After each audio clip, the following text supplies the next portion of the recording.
Em dic Natàlia Olmo, soc directora tècnica de la residència i centre de dia al Mirador de Mataró. És un centre residencial que es troba a la urbanització Can Quirze. Té 126 places de residència i 24 de centre de dia. I d'aquestes places de residència, 56 són públiques i 70 són privades. Estem acreditats per la llei de la dependència per poder rebre amb les places privades gent que pugui tenir ajudes públiques igualment.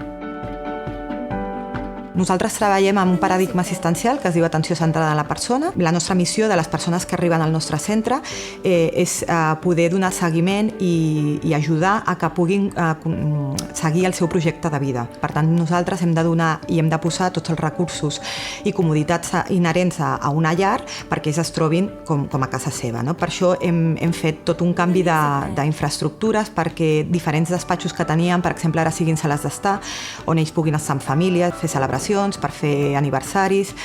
Tots els membres d'una mateixa família puguin estar integrats dintre de la casa del seu avi, perquè això ha de ser casa d'ells.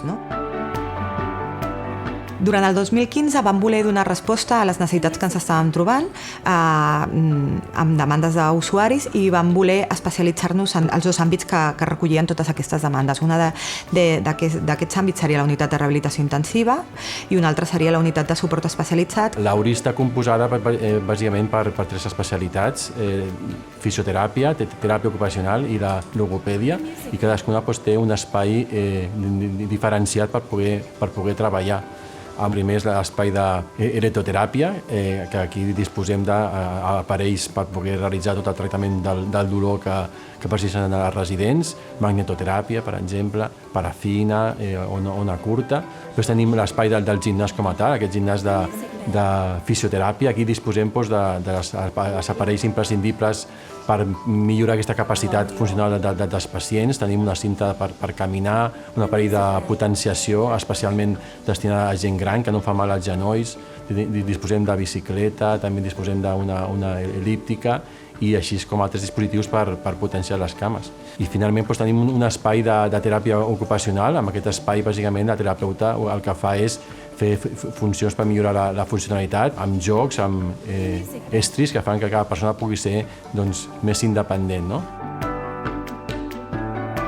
La unitat de suport especialitzat va dirigida sobretot a persones majors de 65 anys, evidentment, amb trastorns neurocognitius, o sigui, amb demència, i amb trastorns de conducta associats a la demència. O sigui, trastorns de conducta em refereixo a apatia, deambulació nocturna, agressivitat, tot el que comportaria una demència amb la seva sintomatologia.